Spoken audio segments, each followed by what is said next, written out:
তো গাইস আসসালামু আলাইকুম, আবার তো চলে এসেছি নাসির কাকাকে নিয়ে। নাসির কাকা, আপনার জীবনের দুঃখ কি? আসসালামু আলাইকুম। সম্মানিত যুদ্ধে বলেন, সম্মানিত যুদ্ধে বলেন। সম্মানিত প্রিয় দেশবাসী ও আমার মান্যগণ্য ভাই বর্গ এবং বন্ধু যারা আছেন, আমার পাড়াপড়শি এলাকাবাসী, আপনাদের প্রতি আমার আন্তরিক শুভেচ্ছা ও অভিনন্দন। বাহ, আমার জন্য দোয়া করবেন। তাই আসসালামু আলাইকুম রাহমাতুল্লাহ। আচ্ছা নাসির কাকা, আপনার পায়ে কি সমস্যা? এখানে পায়ে পায়ে পায়ে আমি আটা আটা চলাফেরা করি।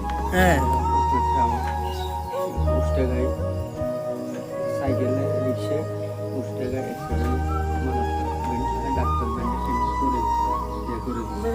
এখন মানুষ মানুষ আপনার জন্য দোয়া করতো কেন? আর কিছু বলবেন আপনি?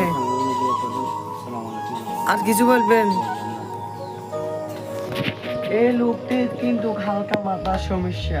নাসির কাকা সারাদিন হাঁটতো, রাতে 3টা বাজে ওনাকে দেখতাম রাস্তায় ঘুরে, আর উনি এখন এখানে পায়ে ক্ষত অবস্থায় বসে রয়েছে।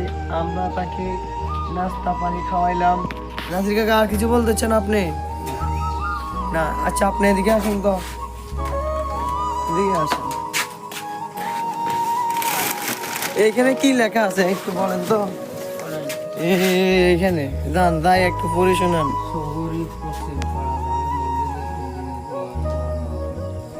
জুতে বলেন, জুতে এটা আবার পড়ে শুনুন।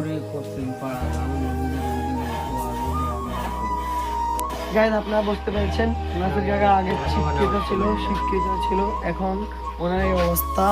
ওনার